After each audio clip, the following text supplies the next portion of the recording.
He had gotten squirrely, I don't even know how many times. He had gotten sideways at least 3 times and spun out once or twice. One time got in the leader's way. Austin Hill, his teammate, moved him out of the way, which, kind of is what it is at that point. It just kind of showed the difference in skill level between ARCA and O'Reilly. Pass, 19 to the inside. They wash up at the line. Oh, Austin Hill out of nowhere. It's going to win. Oh, my goodness. Coming to the line. Ryan Blaney's getting Bubba's in the wall. He's finding his spot for this win.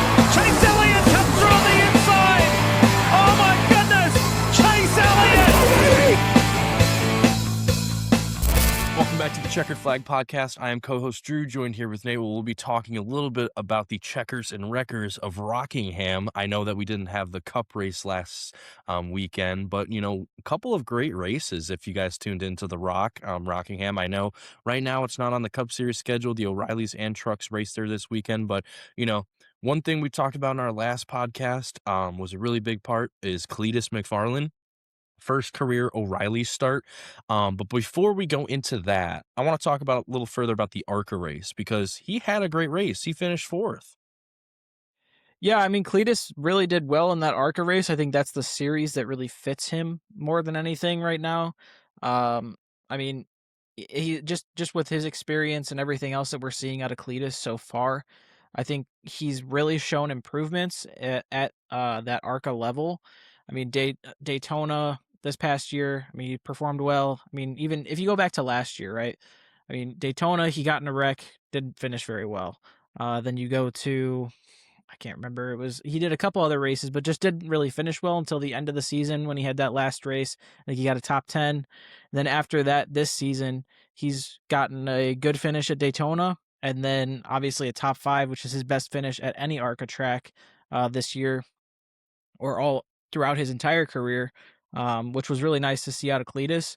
I think he's really starting to get adjusted to that car, but it doesn't necessarily translate over to that Xfinity Series start, or sorry, I messed that up, O'Reilly Series start that he had this past weekend. But I mean, I could hear a lot of the talk in the booth, and the booth was talking about, the main difference between those two cars is that the ARCA car has a lot more downforce being pushed down on the back, to where they get a lot more grip going through the corners, and it's not as loose going through everything. And I mean, he looked pretty loose going through some of those corners. He had gotten squirrely, I don't even know how many times. He had gotten sideways at least 3 times, and spun out, I think, once or twice. One time kind of got in the leader's way. I think Austin Hill, his teammate, kind of moved him out of the way, which, kind of is what it is at that point. But I mean, it just kind of showed the difference in skill level between ARCA and O'Reilly for the casual fan. I saw a lot of people talking about, oh, he's going to finish well at O'Reilly. He's been performing so well at the ARCA level and everything. But, it really does show the skill difference, that how many good drivers there are in the O'Reilly series compared to the ARCA series. Yeah. And, as the famous Darrell Waltrip once said in the booth, "Oh no, that's a teammate." I don't know what was going on between him and Austin Hill during that O'Reilly's race, but what a strong what a strong race at Rockingham for ARCA. He did the doubleheader, so I don't think, he might have been a little bit tired, a little bit more dehydrated, not really in the right mind space for that O'Reilly's race, because he did finish 4th for the ARCA race. But, going into the O'Reilly's race, he wasn't given the best equipment. My expectation, I hit it right on the head. I silenced the doubters that said I was wrong. I mean, the only thing I got wrong was he was going to wreck out, but he still finished 6 laps down, finished 33rd, spun out a couple of times. Like, that was the expectation, and we saw it happen. He just lacks the experience.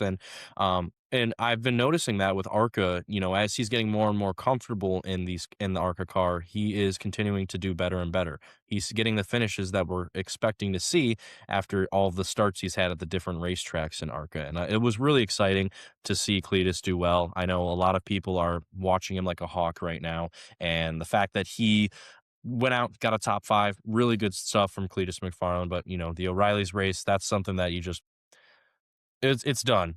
Just move on to the next week. But there is going to be no next week for right now, as Cleetus is was denied from NASCAR to not race in the O'Reilly's race. He did announce it on his Instagram account, let us know before NASCAR made the announcement. And I think it's a really good move by NASCAR. You know, people are going to kind of think this is controversial, but I think it's good for NASCAR. It does bring the viewership down a little bit, but think about it this way. The O'Reilly's viewership is the highest it's been in years. And that's without Cleetus even being in the O'Reilly series. So I don't think that it's going to make too much of a difference in terms of bringing more fans to watch the races. You have the loyal NASCAR fans that already tune into the O'Reilly's race. So I like NASCAR's move as getting Cleetus, denying Cleetus to not race in Talladega. I just think he lacks the experience. I don't think he's prepped for that race. I think he would cause a big crash, which would put multiple people in harm's way. It's more of a risk factor than anything, and I think it's a smart move by NASCAR to avoid it. Yeah, I don't disagree with you at all there. I think that, especially from what we saw out of him, like getting so loose, even in the Truck Series race, when he raced at Daytona too. I mean, you could see how much looser that those two cars are, the truck and the O'Reilly car are, compared to the ARCA car that he's more used to driving right now. And it just shows that he's not quite ready to step up to that. And I heard Dale Jr. talking about on his podcast earlier today that, if he were to get into that car at the O'Reilly series, there's a lot more implications there as far as championship goes and everything. And he could wreck out up to, 20, 30 cars, depending on where he's at in the field. And, that doesn't make any good news for anybody really, if that happens.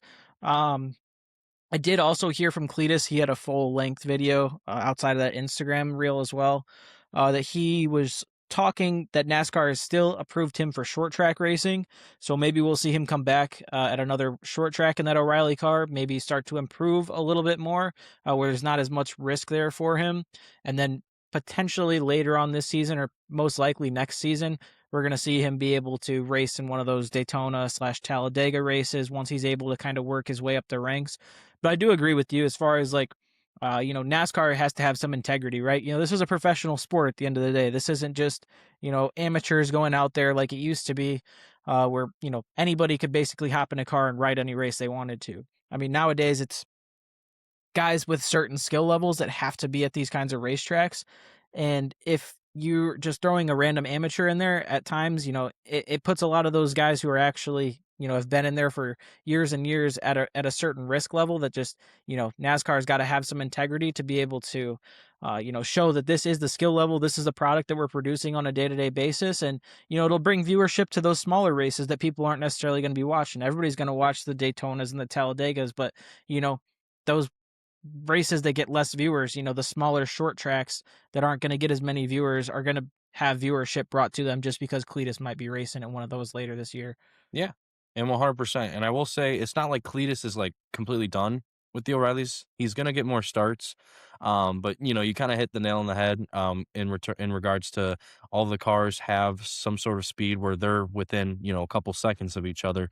ARCA is completely opposite. You have half the field that is going to go out there and contend for wins. Then you have half the field that's just logging laps and just, trying to show their sponsors, get some money for that, not wreck out their cars. So, if you want to tune into old NASCAR, tune into ARCA. They have exactly what you guys would want in terms of, a bunch of random drivers, cars are differently built, speed's different. Tune into that if you guys want to see something like that. But going back to Rockingham, we did see a first-time winner in the O'Reilly Series. William Sawalich came out from the ARCA Series like Cleetus is doing, secures his first win. I know that it was dominant from JGR. Junior Motorsports was in contention the whole time. Justin Allgaier and was leading majority of the time, and qualified third, ran led laps, finished third. But shout out William Sawalich. How about that first win for him?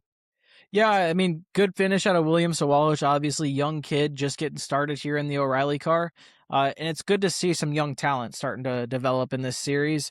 I know, kind of going back to something I heard on the Dale podcast earlier today, I think, when I was listening to it, was just, when you look back at it, a lot of the O'Reilly's guys that have come up through the ranks and everything have been there that series until they were in their mid-20s, right? Like William Sawalich is starting, I think he's 19 years old.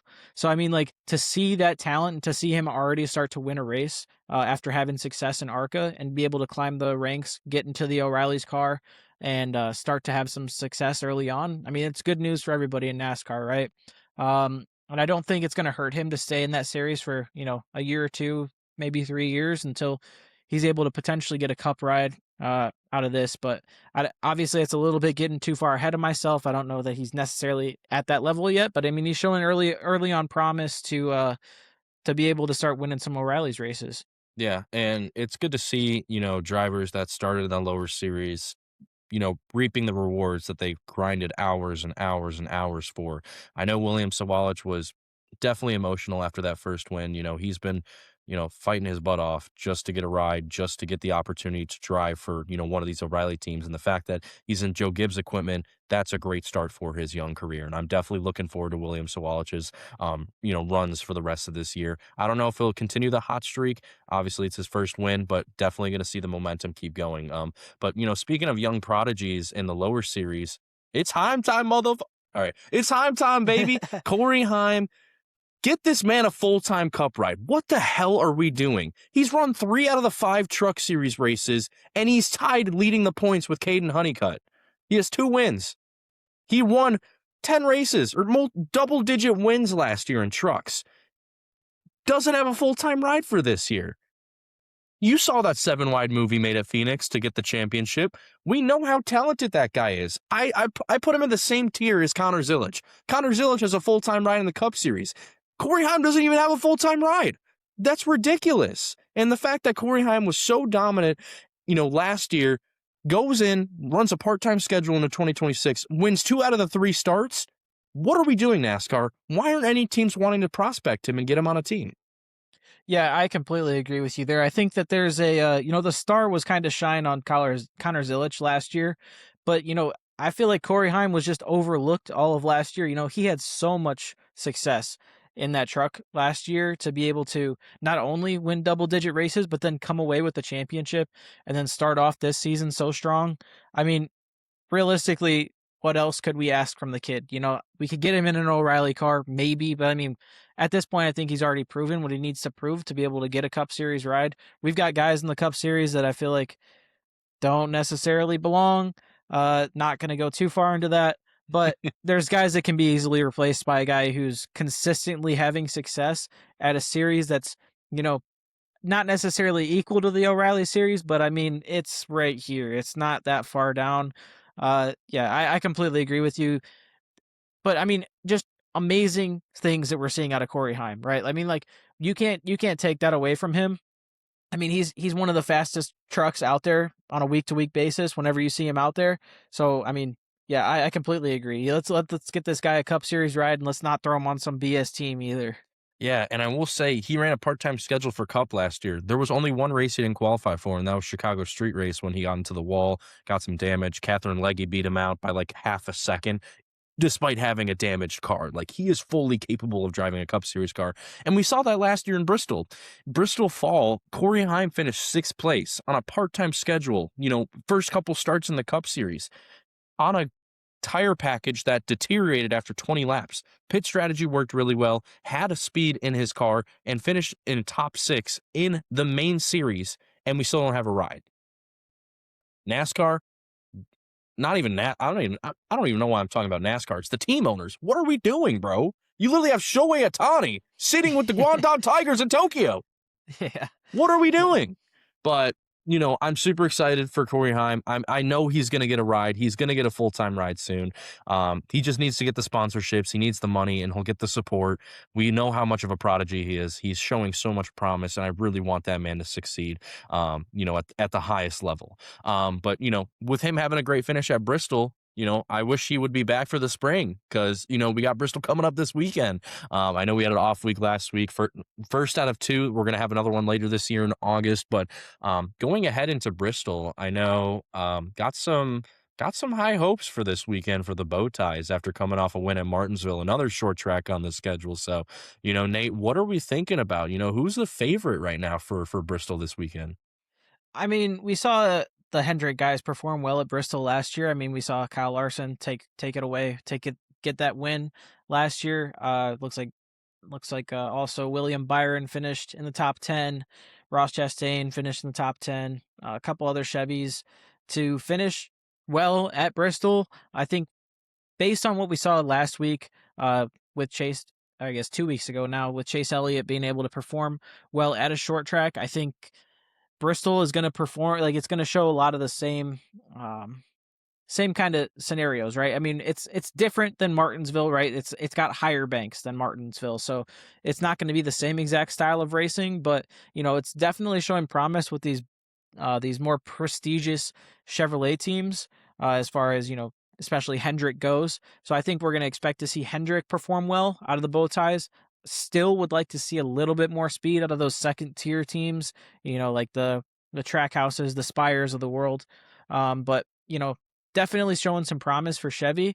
I like Kyle Larson, to perform well again. I know you were saying last week, one of your hot takes, he might have started to go into this slump, might not have the best year that we might expect to see him have throughout the course of the year. But I expect if there's going to be a race where Kyle Larson's starting to get back on this hot stretch, I think this is one that's good for him. Also, wouldn't mind to see William Byron finish well. But then if you also look at the standings of last year, whenever that race finished, you got JGR finishing 2, 3, and 4. So, I mean, those guys have been hot all season, so can't take away too much credit from those Toyotas either.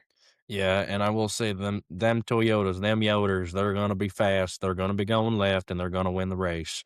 And I know, a lot of people aren't necessarily fans of the Toyotas. People that are, they're super grateful for the season that they've had thus far. But Toyotas are looking really strong on these short tracks. I mean, despite not getting the win at Martinsville 2 weeks ago, Denny Hamlin led the most laps, over 280 or 90 or something like that. Majority of the laps during that race. I'm really liking where Toyota's at this season. I think that they have the best out of all three manufacturers, the best all-around package at all the different tracks. And we've seen that. Tyler Reddick won at 2 super speedways. He won at a road course. He won at Darlington, which is an intermediate mile and a half kind of track. And then Denny Hamlin goes out and wins at Las Vegas. So, they have the best overall package. And I think between Hamlin, Briscoe, Bell, Gibbs, Bubba Wallace, Reddick, you're going to see all 6 of them in the top 15 at the end of the day.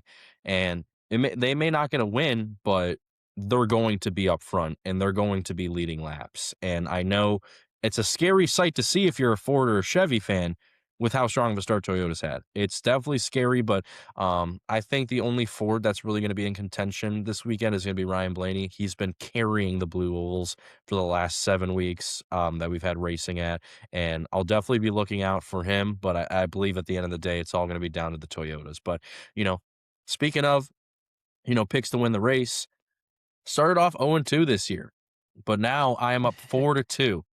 Nate, what are we doing, bro? You got to pick a driver. You got to pick someone that's going to finish ahead of mine. It feels like I'm the one that has ball knowledge. I feel like you're just a rookie and I'm the vet. Come on, man. Hey, but I got off to a hot start. You took the 2-0 series loss to begin. Now I'm down 2. It's time for me to get on a 4-win hot stretch. Okay, so who are we picking? I'm going to start off this week. I'm going to take our boy Ty Gibbs. We've been talking about him a lot. That was my pick. Actually, no, I can't pick him. Damn it. We've been talking about Ty Gibbs a lot. He's been finishing well. He got a 3rd place finish here at Bristol last year. One of your hot takes, and I agree with you, is that he's going to get his win this year. He's going to start, proving those doubters wrong. And I've got him winning here at Bristol. I think Ty Gibbs has shown enough so far throughout the course of this season to be able to get a win. And considering he's performed well here in the past before he's gotten hot, I think this is kind of making the perfect storm for him to get that first win. Yeah. I mean, if I didn't take him already, I would have probably picked him too. Because we saw this in spring of 2024. Ty Gibbs was probably the best car. Granted, the tire package was really off-putting. It was definitely the first time we've seen that much tire wear, but the fact that he was leading laps, running up front, continues to run top 5, has had the best start to a Cup season career since he started out 4 years ago. Ty Gibbs is a very solid pick, and I'm mad that you picked him because I know he's going to beat my driver. But, how about 2 in a row? I'm going with Chase Elliott. I don't care what people say. Chase Elliott, short track merchant, road course merchant. We saw that in the 2010s, early 2020s before this new car. But since then, we haven't seen the dominance that he had before the Gen 7 car announced them in 2022. So I think Chase Elliott, with the momentum he's had at Martinsville, one of his better tracks, Bristol, he's not necessarily the best at.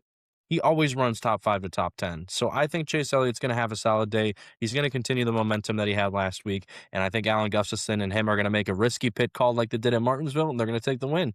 But I could see either side, being better than the other. So I don't think that there's any, I don't think there's any bad pick between Chase Elliott and Ty Gibbs. I think they're both going to finish straight. But yeah, those are our picks for Bristol this week. But, in terms of, who else are we liking for this weekend? I kind of wanted to go a little bit into fantasy. I know we kind of haven't been doing that the last couple of weeks. So, the 5 people I'm going to put in my starting roster: Blaney, Byron, Chase Elliott, Ty Gibbs, Denny Hamlin. And I don't really need to elaborate much further because we know how good they are. I don't need to explain myself. If you guys tune in, week out, you know how good they run at all the different tracks. You know how consistent they are. They're deep playoff contenders. They're going to be in contention week in, week out. But my one person that's going to be in the garage is going to be Bubba Wallace. So, Bubba after Martinsville, short track tempers, but he lost his cool. Like Bubba has done that in the past, but not to that extent. I mean, we haven't seen that in a couple of years. So the fact that Bubba really got heated, I mean, granted, it was Carson Hocevar. I still think that Bubba is going to put himself into an awkward position where it takes him out of the race. And, I'm not a Bubba hater. I'm not saying that, this is a regular occurrence. I'm just saying, if he's going to continue to do the moves that he did, like he did in Martinsville, I definitely could see him, spinning out, getting damage on his car, lose his patience and, make an aggressive move that doesn't work out. Yeah, I mean, I like those picks out of you. I guess my top 5, obviously, going to start off with Ty Gibbs. He's my favorite to win the race. I'm going to throw Kyle Larson in at number 2, just because he won the race here last year, and I do think that this is his best shot to, start getting on a hot streak after seeing the Bowties get a win last week at Martinsville. So he's going to be my number 2 to perform well here. Number 3 is going to be Denny Hamlin. Short track racing. That's Denny Hamlin. He's going to be my number 3. I'm going to take Ryan Blaney at number 4, just because, like you said, he's been carrying these blue ovals, and I feel like I got to throw a blue oval in there just to make it, to appease my eyes a little bit. See all three different manufacturers in there. My number 5 is going to be Chase Briscoe. I think I'm going to take Chase Briscoe. He finished well here last year. He's kind of off to a slower start this year, but, we've seen speed out of those JGR guys, so I think Chase Briscoe's got a good shot, to start catching some momentum here this week. I think this is a good track, for a lot of these guys to start catching momentum that haven't really had some momentum going into the season so far.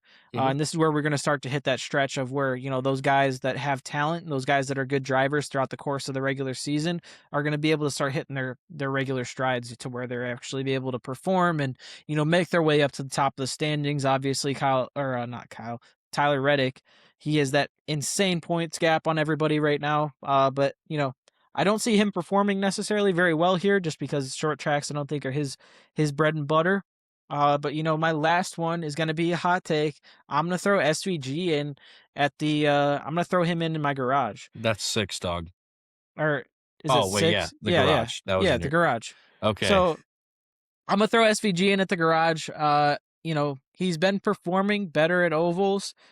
I don't necessarily know that he's going to go crazy at this race, but I do think, like I had talked about previously, that the short tracks are SVG's better ovals just because of the fact, he can drive a little bit deeper into those corners and actually be able to use some of those skills that he has on the road course and be able to apply it to some of these short tracks to where, you're shifting through gears and you're actually, getting on the brake, getting on the clutch a lot more. And I think that's where SVG really exceeds, and that's what sets him apart from everybody else in the road courses.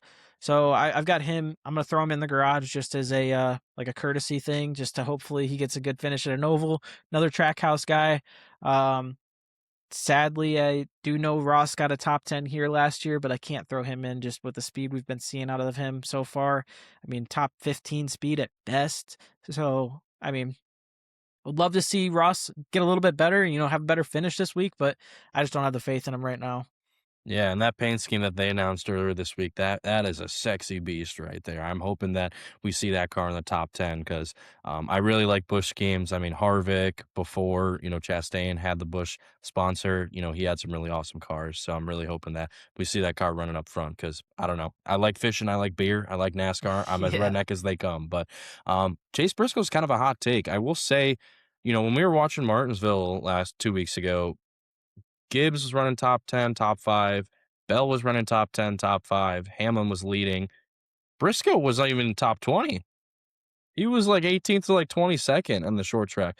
I don't know what's going on with JGR, but there's something going on with that Briscoe team right now. They seem to be missing qualifying on Saturday. But when the race comes by, they grind, they roll through, roll with the punches, and they still come up with the top 10, top 15. So I think if Briscoe starts well, he's going to finish well. But if he does what he's been doing and qualifying, further back, I'm not liking that pick, but I will say, he's reminding me a lot of the Rocket Man, Ryan Newman. When Ryan Newman was fresh into the Cup Series, he got so many different poles. And Briscoe last year, had a stretch where he had, I think, 4 poles in a row at 4 different types of racetracks. So I think as long as Briscoe qualifies well, I think that we'll definitely see him running up front for in contention. But with Bristol coming up, I know it's more horsepower. Haven't really seen much of a difference at these racetracks. I feel like it's not more horsepower that's the problem. I think it's the car at the end of the day. But what's your take on that? I feel like the horsepower really hasn't been doing much of an impact on the racing product. Yeah, I mean, here's the thing at the end of the day, right? Like, I think if every car has the same amount of horsepower, it doesn't matter whether it's what package that they're giving these guys at the end of the day, right? All these cars are going to be performing at the same different level, whether it's 5 or whatever horsepower that they're racing at. It doesn't matter if they're racing with more horsepower or less horsepower. There's still going to be that gap between, the good teams and the bad teams. And I think that that's like you said, it's just this car that we're racing right now. I do like that NASCAR is throwing in more horsepower to be able to try to circumvent a way to make the racing a little bit better. But it's like if every car has the same level of horsepower, we're just going to see the same kind of product, just it's a faster product. You know what I mean? Like it's going to be the same style of finish, the same style of racing. It's just going to be we're going a little bit faster. So, I mean, it's kind of where I'm at with the new horsepower. I'd hope to see, maybe they make some different aero adjustments or, other adjustments, maybe suspension packages or maybe tire packages to where, we're able to have a little bit better racing, more competitive racing, more equal across the board racing. But yeah, right now it just seems like there's going to be those top, you know, 10 drivers that just kind of separate themselves from the rest of the field. And you're going to see the top 10 drivers racing for those top 10 positions and everybody else racing for everything else. Yeah, and I think it's also the fact that they made this car so hard to pass, just in terms of aerodynamics and dirty air and all of that stuff. I think it's just a lot harder to pass on short tracks than it ever has been. And I will say, I was watching back on the Car of Tomorrow Gen 5 car back in the early 2010s. That car was so loose. Like you saw the grip that the cars had, and I think that this car has a little bit too much grip. Where I feel like it sticks to the track a lot more. You see people that can't really go to the outside to pass because the car on the inside just has the right line and they can't pass them. So I think it all is just on the car right now, and I'm hoping we see some changes. I know Chevrolet has a new nose. We're getting more horsepower. Like they're making moves to change the car to provide a better racing product. I just don't think that they're there right now. It's just small baby steps that they're taking in terms of just improving the car and better racing product. But we'll see what happens at Bristol. I know we've had a couple of entertaining races these last couple of years. I know last spring was a snooze fest. The spring before that was entertaining as hell. And then, fall of 2024 was a snooze fest. And then fall last year was, really entertaining to watch. So hopefully they bring back that same tire package. I'm definitely going to be looking at tire wear throughout the race and how that impacts, pit strategy, who leads the most laps, all of that stuff. But Bristol's going to be an exciting weekend. Glad to have the Cup Series back on schedule after this off week. But that's going to do it for today's podcast. Thank you guys so much for tuning in. Leave a like, leave a comment what your guys' takes are on Bristol and, what your thoughts are on NASCAR, not letting Cleetus race at Talladega later this month. But, as always, we're posting more on social media. We have Instagram, TikTok, and Facebook. So if you guys want to follow our socials, it's the Checkered Flag Pod. or Checkered Flag Podcast. You can look up the name. You'll see it on there. But like I mentioned, thank you guys so much for tuning in. Nate, any final words before we kick it off? Boogity, boogity, boogity. Yeah.